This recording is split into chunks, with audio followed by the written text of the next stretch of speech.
Media से रूबरू हुई राज्यसभा उम्मीदवार कल्पना सैनी, जताया बीजेपी आलाकमान का आभार, कहा प्रत्याशी बनाकर पार्टी ने दिया उचित सम्मान।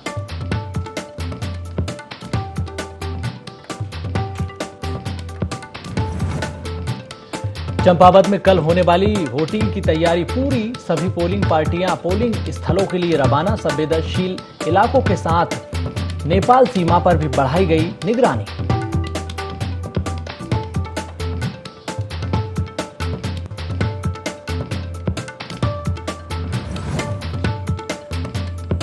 उत्कृष्ट पत्रकारिता के लिए IND24 की टीम उत्तराखंड में सम्मानित, आम आदमी पार्टी ने पत्रकारिता दिवस पर किया टीम को सम्मानित।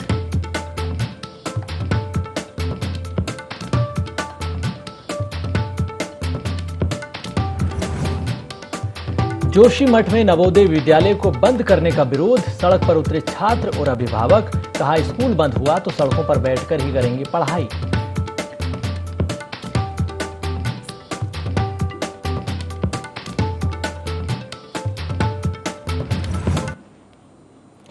नमस्कार, देवभूमि लाइव देख रहे हैं आप। मैं हूं आपके साथ सोनू सेन। चंपावत उपचुनाव के लिए प्रचार पूरी तरह से थम चुका है। प्रत्याशी अब डोर टू डोर जाकर प्रचार कर रहे हैं। इसी कड़ी में मुख्यमंत्री पुष्कर सिंह धामी ने भी बाइक से डोर टू डोर प्रचार किया है। इस दौरान उनके साथ कैलाश गहतोड़ी समेत कई बीजेपी के कार्यकर्ता मौजूद रहे। इस बीच सीएम धामी आचार संहिता का उल्लंघन ना हो, इसका भी विशेष ध्यान रखते नजर आए।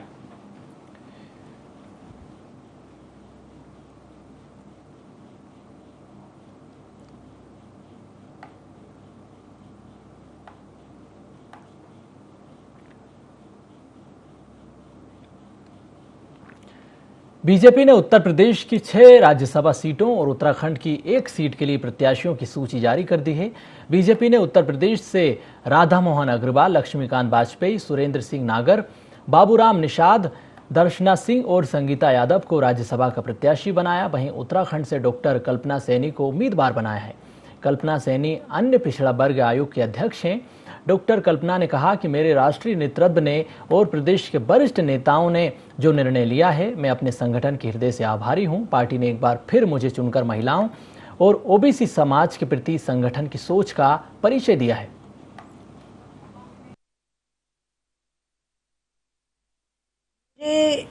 पार्टी के वरिष्ठ नेतृत्व ने, प्रदेश के नेतृत्व ने, मेरे राष्ट्रीय नेतृत्व ने जो निर्णय लिया है, मैं हृदय से आभारी हूँ अपने संगठन की। उन्होंने एक बार फिर मुझे चुनकर महिला के प्रति हमारे संगठन की सोच, ओबीसी समाज के लिए हमारे संगठन की सोच और कैसे एक साधारण कार्यकर्ता को हमारा संगठन महत्व देता है, इस सब का परिचय एक बार फिर दिया है। और इसी खबर पर हमारे साथ प्रिंसिपल कॉरेस्पोंडेंट कैलाश बिष्ट जुड़ चुके हैं। कैलाश जी, 6 राज्यसभा प्रत्याशियों की बीजेपी ने सूची जारी कर दी है। उत्तराखंड से महिलाओं को साधने और ओबीसी समाज को साधने के लिए बड़ा नाम निकलकर सामने आया है।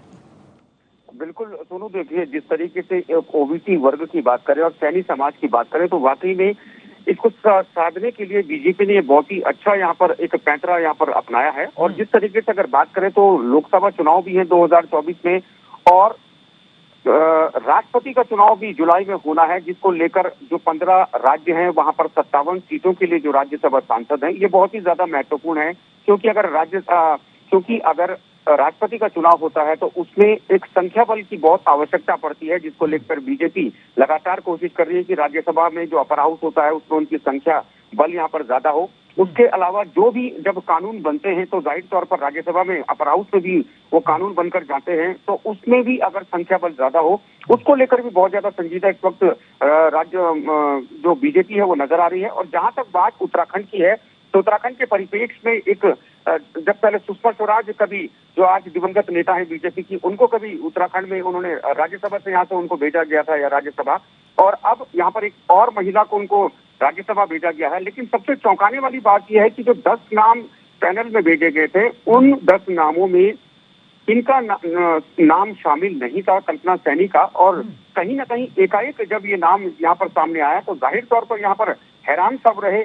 खासतौर पर वो नेता यहाँ पर जरूर हैरान हुए होंगे जिन लोगों के नाम पैनल में भेजे गए थे दिल्ली, जिसमें से त्रिवेंद्र सिंह रावत हैं, जिसमें ज्योति प्रसाद गैरोला हैं, जिसमें संगठन के महामंत्री कुलदीप हैं, तो कई ऐसे नाम थे जिनका साफ ये उम्मीद जता रहे थे यहाँ पर संगठन से जुड़े लोग भी, और जो तमाम जो राजनीतिक समझ जो लोग रखते हैं, खासतौर पर जो विश्लेषक होते हैं। लेकिन यहाँ पर जब एक अप्रत्याशित नाम आता है तो कहीं ना कहीं बीजेपी ने मैसेज देने की कोशिश की है कि महिलाओं को इस वक्त उन्होंने सम्मान दिया है, पिछड़ा वर्ग के लोगों को उन्होंने सम्मान देने की कोशिश की है। जी बिल्कुल।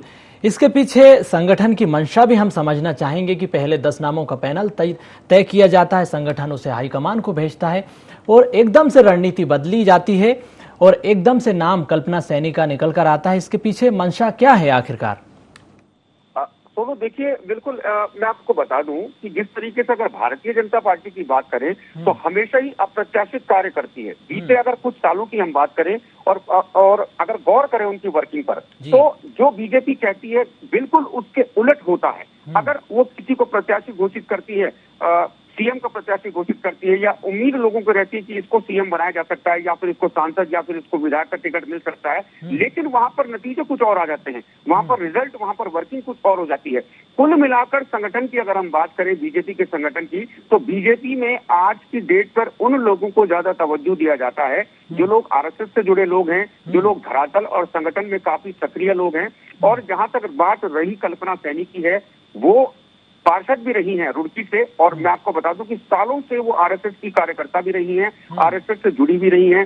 इससे पहले वो 2-3 बार वो दावेदारी भी कर चुकी हैं कि उन्हें टिकट दिया जाए इस हरिद्वार जिले में किसी भी विधानसभा से जो पिछड़ा जो इलाका था वहां से उनको सीट जाए, यानी जो आरक्षित जो क्षेत्र था वहां से उनको टिकट दिया जाए। हालांकि टिकट उनको नहीं मिला और उनको पिछड़ा वर्ग आयोग का अध्यक्ष यहाँ पर बनाया गया, लेकिन एकाएक यहाँ पर अब उनको इस तरह की जिम्मेदारी मिलना, तो कहीं ना कहीं ये लगता है कि संगठन ने सोच समझकर यह फैसला लिया है। पहले तो वो महिला हैं, उसके बाद वो पिछड़े वर्ग से यहाँ पर आती हैं, और जिस तरीके से सैनी समाज एक बाहुल्य क्षेत्र है, हरिद्वार जो संसदीय क्षेत्र है, तो उसको भी साधने के लिए हो सकता है कि संगठन ने यह फैसला लिया हो, ताकि आने वाले जो चुनाव हैं 2024 में लोकसभा के, उसमें हरिद्वार सीट पे बीजेपी को फायदा होता नजर आए। बिल्कुल साफ स्वच्छ छवि है कल्पना की, और ओबीसी वर्ग को कहीं ना कहीं साधने की कोशिश इसके जरिए बीजेपी कर रही, क्योंकि आखिरी वक्त में बीजेपी ने अपनी रणनीति को बदला है।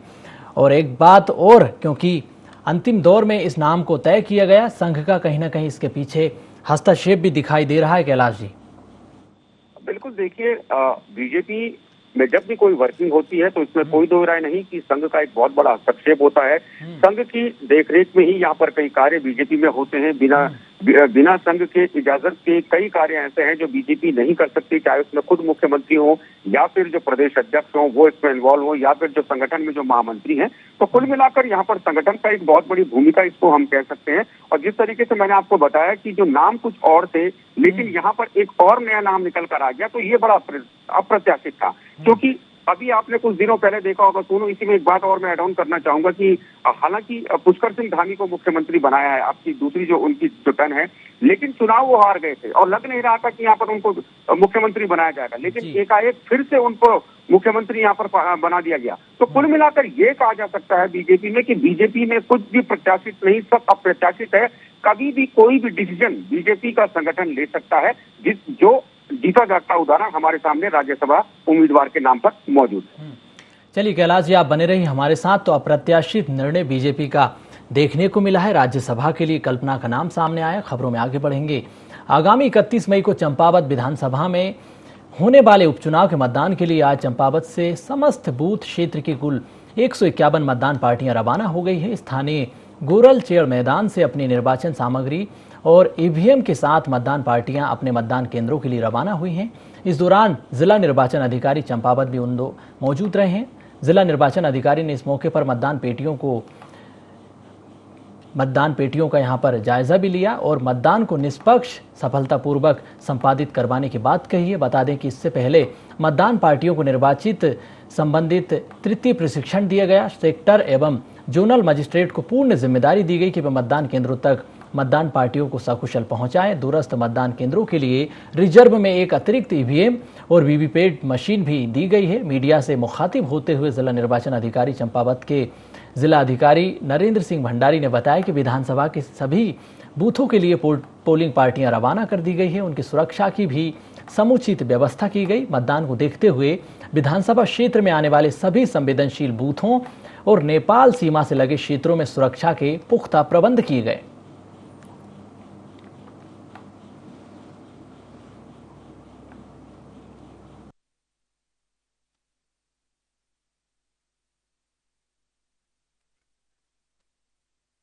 इक्यावन पोलिंग पार्टीज हैं, 16 कल रवाना होगी, बाकी 135 आज रवाना हो रही है। सभी का पीडीएम में रजिस्ट्रेशन हो चुका है, सभी की ब्रीफिंग हो चुकी है और सभी सेक्टर जोनल मजिस्ट्रेट तैयार है। कल हमें आशा है कि अच्छा मतदान होगा और मेरा सभी से निवेदन है मतदाताओं से कि चंपावत विधानसभा का जो उपचुनाव है उसमें अधिक से अधिक जाकर मतदान करें। सुबह 7 से शाम को 5 तक, ये ध्यान रखें कि शाम को 5 बजे तक डेडलाइन है। इस हमारे क्रिटिकल वल्नरेबल बूथ हैं, सभी में सीएपीएफ या आर्म पुलिस लगाई गई है और सिक्योरिटी के हमारे पुख्ता इंतजामात हैं और जोनल मजिस्ट्रेट और जोनल पुलिस ऑफिसर को सीएपीएफ दी भी गई है और एक क्यूआरटी भी हमने बनाई है जो क्विक रिस्पांस टीम रहेगी। अगर कहीं पे ऐसा लॉ एंड ऑर्डर इश्यू होता है तो हम उससे निपटने में तैयार हैं। नेपाल सीमा को 3 दिन पहले सील कर दिया गया है और हमारी बॉर्डर सीमाओं को भी सील कर दिया गया है। उस दिन हमारी बॉर्डर सीमाएं वैसे भी सील रहेंगी और अति आवश्यक जो सेवाएं हैं उनको बस चलने।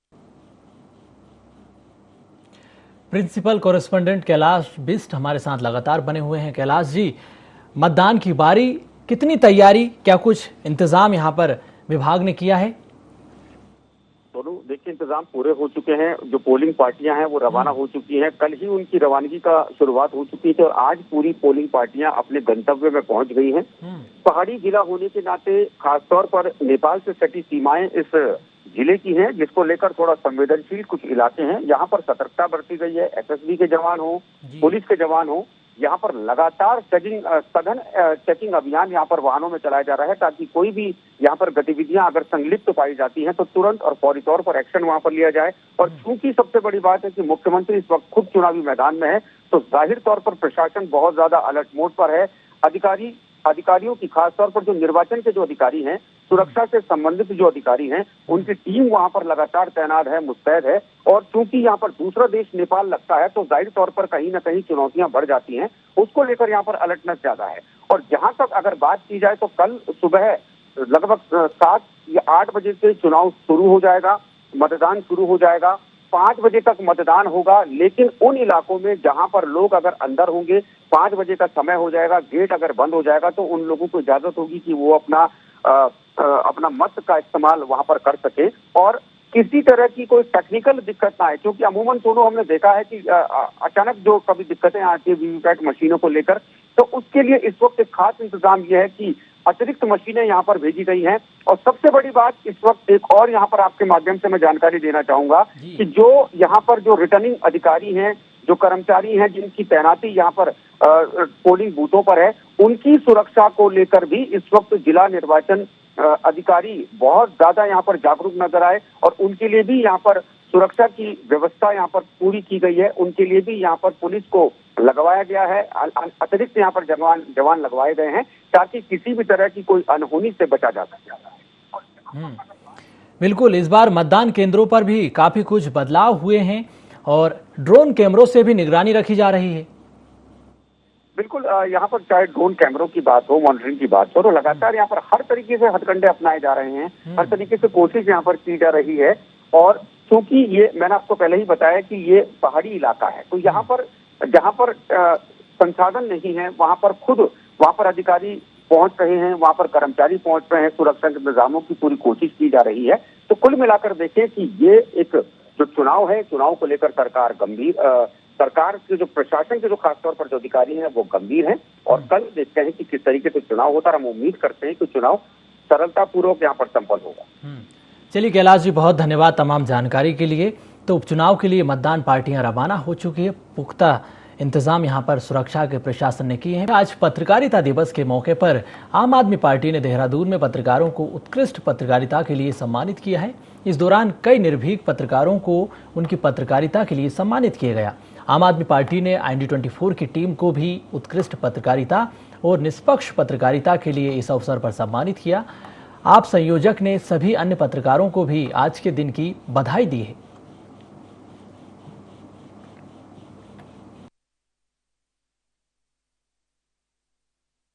हिंदी पत्रकारिता दिवस हम सब के लिए गौरव का विषय होना चाहिए। जो पत्रकारिता लोकतंत्र का चौथा स्तंभ है, उसमें हिंदी के क्षेत्र में काम करने वाले पत्रकार साथियों की जो चुनौतियां हैं, मैं उसको समझता हूं। इसलिए आज हिंदी पत्रकारिता दिवस के अवसर पर उन सबको आम आदमी पार्टी के कार्यालय में बुला करके उनसे हिंदी पत्रकारिता की परेशानियों को समझने के साथ साथ आम आदमी पार्टी की तरफ से हम सब साथियों ने मिल करके उनका उत्साहवर्धन और सम्मानित करने का काम किया।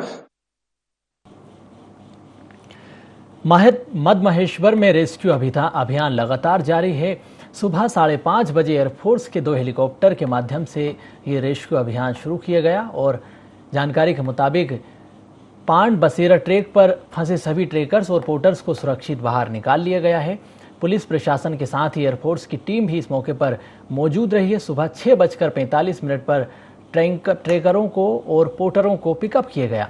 गत 28 मई को जिला आपदा प्रबंधन परिचालन केंद्र को सूचना मिली कि मधमहेश्वर पांडव शेरा ट्रैक पर कुछ ट्रेकर फंसे हुए हैं, जिसके बाद सूचना जिला अधिकारी को दी गई। जिला अधिकारी मयूर दीक्षित के निर्देशन में जिला आपदा प्रबंधन अधिकारी को राहत बचाव कार्य की जिम्मेदारी सौंपी गई। आपदा प्रबंधन अधिकारी ने इस संबंध में स्थानीय लोगों से संपर्क किया। इस दौरान जानकारी मिली कि पांडव शेरा ट्रैक पर कुछ ट्रेकर और पोर्टर गए हैं जो कि रास्ता भटक गए। उनके पास खाने पीने के लिए कुछ नहीं बचा है। हालांकि इसके बाद भी मौसम खराब होने के कारण 2 दिनों तक रेस्क्यू अभियान चला और मौसम साफ होने के बाद एयरफोर्स की टीम ने हेलीकॉप्टर से इन्हें रेस्क्यू किया है। ट्रेकर श्रीनिवासन गाजियाबाद उत्तर प्रदेश और अजय सिंह गोरखपुर, इसके अलावा अजय नेगी पौड़ी गढ़पाल को सुरक्षित निकालने के लिए टीम ने ये प्रयास किए हैं। इन तीनों का इलाज ITBP गौचर के MI रूम में चल रहा है। जिला आपदा प्रबंधन अधिकारी नंदन सिंह रजबार ने बताया कि सभी ट्रेकर सुरक्षित हैं, जबकि पोर्टर अपने गांव को चले गए हैं। भारी बर्फबारी और बारिश के कारण हम वहाँ फंस गए। हमारे पास राशन वासन कुछ नहीं था और हमने जिला प्रशासन को SOS भेजा कि हम यहाँ फंसे हुए हैं, हमारा रेस्क्यू किया जाए। जिला प्रशासन से हमें सहायता मिली कि हमारा रेस्क्यू किया गया और हमें गोचर लेके आए और फिर हमें ITBP के हॉस्पिटल में भर्ती किया। कुछ ट्रैकर्स का रेस्क्यू किया जा रहा है, वह उन्हें एयरफोर्स के चॉपर के द्वारा गोचर हेलीपैड पे लाया जा रहा है। हमने तुरंत कार्रवाई करते हुए एम्बुलेंस के साथ अपनी मेडिकल टीम वहां पे रवाना करी। वह जो भी घायल वहां पे लाए गए थे उनको तुरंत यूनिट हॉस्पिटल में उपचार के लिए लाया गया और तुरंत यूनिट हॉस्पिटल में अभी उन सबकी जो कंडीशन है वो स्टेबल है और उपचार जारी है। डिहाइड्रेशन थी सबको और एक घायल को थोड़ी कोल्ड इंजरीज भी थी और वह अभी उपचाराधीन है। वह सभी अभी खतरे से बाहर हैं और ये डिस्ट्रिक्ट डिजास्टर रिस्पांस फोर्स और ITBP की त्वरित कार्रवाई के दौरान के कारण ही इनका जान बचना संभव हुआ है। रुद्रपुर न्यायालय में बार एसोसिएशन की ओर से न्यायालय परिसर में सुखमणि साहब के पाठ का आयोजन किया गया। शहीदी दिवस के अवसर पर सालाना रुद्रपुर कोर्ट में सुखमणि साहब का पाठ आयोजित किया जाता है, जिसके बाद सभी में छबील, हलवा और छोले का प्रसाद बांटा गया। बार एसोसिएशन के वकील, कोर्ट कर्मचारियों और प्रशासनिक अधिकारियों ने इस अच्छे काम में अपनी भागीदारी निभाई है। उधम सिंह नगर सर्वधर्म सद्भाव के साथ साथ हर रीति रिवाज को मनाती है और ये हर वर्ष प्रत्येक वर्ष छबील लगाई जाती है। सुखमणि साहब का पाठ होता है जिला बार में। उसके बाद भोग के बाद शहीदी दिवस पर ये छबील लगाकर धन्यवाद करने को जितने भी हमारे अधिवक्ता हैं, जितने न्यायिक अधिकारी हैं, सब मिलजुल कर छबील लगाकर प्रसाद का वितरण कर ईश्वर से प्रार्थना करते हैं सुख शांति अमन चैन।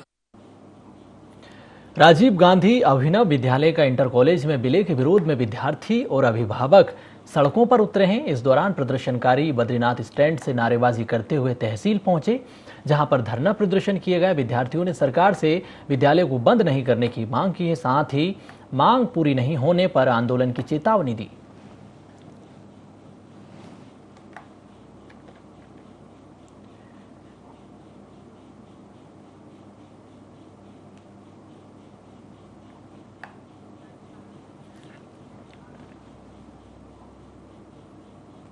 खटीमा सुरई वन क्षेत्र के अंतर्गत सीमांत गांव झाऊ पसरा बगुनिया से आदमखोर बाघ को पकड़ने में वन विभाग को अभी तक सफलता हाथ नहीं लगी है। हालांकि उच्च अधिकारियों के दिशा निर्देश पर वन विभाग की टीम 25 मई की घटना के बाद से क्षेत्र में लगातार गश्त लगा रही है।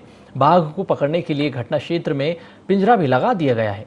साथ ही ड्रोन और कैमरा ट्रैप के माध्यम से भी इनको लगातार खोजने के प्रयास किए जा रहे हैं। बता दें कि 13 और 25 मई को बाघ के हमले से हुई दर्दनाक घटना के बाद से ग्रामीणों में काफ़ी आक्रोश है, दहशत का माहौल है। कई परिवार अपना घर छोड़कर पलायन कर चुके हैं। घटनास्थल के पास स्थित राजकीय प्राथमिक विद्यालय में भय के माहौल से बच्चे स्कूल नहीं जा पा रहे हैं। ग्रामीणों का कहना है कि बाघ आदमखोर हो गया है। घटना के बाद से ही क्षेत्र में लगातार डर का माहौल बना हुआ है। बाघ कभी भी हमला कर सकता है। ग्रामीण बाघ को किसी तरह तत्काल पकड़कर अन्य क्षेत्र में छोड़ने की वन विभाग से लगातार गुहार लगा रहे हैं, जिससे कि ग्रामीण जो कि अपना जीवन सामान्य तरीके से जी सके। ऐसी बात है, जब कोई ऐसी घटना हो जाती है तो भय का माहौल बनता है, परंतु हमारी टीमें लगातार दिन रात गश्त कर रही हैं। हमने दिन के लिए अलग टीमें गठित कर रखी हैं, रात के लिए अलग टीमें गठित कर रखी हैं। हमने पिंजरे लगाए हुए हैं, जगह जगह पर हमने कैमरा भी लगाए हैं ताकि टाइगर की मॉनिटरिंग हम कर सकें। उसकी पूरी निगरानी हम कर रहे हैं। साथ ही हम लगातार गांव वालों को भी हिदायत दे रहे हैं कि वो बिना अनुमति के जंगल में प्रवेश ना करें, और खास करके उन डैम क्षेत्र के उन दलदली क्षेत्रों में जहां पर टाइगर का प्राकृतिक वास होता है। इसके अलावा हम ड्रोन से भी मॉनिटरिंग कर रहे हैं और हमें उम्मीद है कि आशातीत सफलता मिलेगी। प्रदेश सरकार शिक्षा व्यवस्था में सुधार के दावे तो कर रही है, लेकिन उसकी हकीकत कुछ और ही है। आज भी कई विद्यालय ऐसे हैं जिनकी हालत बद से बदतर हो चली है। ऐसा ही हाल टिहरी जिले के थोलदार ब्लॉक के राजकीय इंटर कॉलेज काफल पानी का है, जहां पर विद्यालय का भवन जर्जर हो चुका है, जिसके कारण बरसात के दिनों में छात्र छात्राओं को काफ़ी परेशानी होती है। जिम्मेदारों को इसकी कोई सुध नहीं है। विद्यालय के प्रधानाचार्य का कहना है कि भवन की समस्याओं को लेकर उन्होंने कई बार विभाग को अवगत कराया। 10 साल से विद्यालय का भवन क्षतिग्रस्त है। इसको लेकर सरकार ने अभी तक कोई कदम नहीं उठाया। 1950 में इस स्कूल की स्थापना हुई थी। विद्यालय में वर्तमान में 140 बच्चे अध्ययनरत हैं और 16 अध्यापक हैं। जैसे कि छत टूटे हुए हैं, जैसे कि हमें परेशानी होती है कि कहीं वो हमारे सर पे ना आ जाए। जैसे हमारे माँ बाप को भी डर रहता है, हमें भी डर रहता है। तो जैसे ही बारिश का समय होता है तो हम वैसे घर चले जाते हैं। सर हमको रोकते हैं, पर हम तभी भी चले जाते हैं। ऐसे हमारे माँ बाप को भी डर रहता है कि कहीं इनको कुछ हो ना जाए। छत यहाँ पे जो टूटे फूटे हैं, जिसके कारण हम हमेशा बाहर में ही पढ़ाई करते हैं, बाहर में बैठते हैं, अंदर हमें मौका नहीं मिल पाता। मतलब दिक्कतें होती है, जैसे कि बारिश वगैरह होती है तो टपकता रहता है पानी छत से, तो हमें थोड़ा कंजस्टेड होके बैठना पड़ता है। तो मतलब पढ़ाई भी सही से नहीं हो पाती उस कारण से। कंप्यूटर रूम की हालत ये है कि वहाँ बच्चे एमडीएम का भोजन करते हैं। आधा कमरे में भोजन करते हैं, आधा कमरे में कंप्यूटर रखे हैं, और जो कंप्यूटर है वो भी खराब स्थिति में बिल्कुल ख़त्म है, बिल्कुल सारे बंद पड़े हुए हैं। तो हम ये चाहते हैं शासन से कि भाई हमें एक नया भवन स्वीकृत किया जाए, जिससे कि बच्चों को परेशानी आगे बरसात में, और ये स्थितियाँ आप भवन की हैं और आग लगने के कारण तो इसकी स्थिति और ख़राब हो गई, और इसमें कभी भी ये बड़ा रिस्की है, कभी भी दुर्घटना हो सकती है। तो इसलिए हमारा शासन से और माननीय मुख्यमंत्री जी से, हमारे माननीय शिक्षा मंत्री जी से अनुरोध है कि कृपा करके हमें एक भवन देने की व्यवस्था करें। धन्यवाद। इसकी स्थापना 1950 में हुई थी और क्षेत्र की जनता ने मिलकर अपने चंदा इकट्ठा करके, और पूरे क्षेत्र का हमारे जो पट्टी का एक ही यहाँ पे पहले हाई स्कूल था, उसके बाद इंटर कॉलेज में इसका हुआ, उसके बाद में जनता का विद्यालय था ये, उसके बाद इसका प्रांतीयकरण हुआ। लेकिन जब से इसका प्रांतीयकरण हुआ, पहले जनता के लोग और जनता के प्रतिनिधि जो थे वो उस पर ध्यान दे देते थे, चंदा इकट्ठा करके। तो सरकार का ध्यान भी, सरकार को फोकस करना पड़ेगा कि सरकारी विद्यालयों की जब ये दशा होगी तो प्राइवेट विद्यालयों में लोग पलायन करने को मजबूर हो रहे हैं। जब भारी बरसात होगी इनको विद्यालय बंद करना पड़ेगा। फिलहाल देवभूमि लाइव में इतना ही। मुझे दीजिए इजाजत। आप देखते रहिए IND24।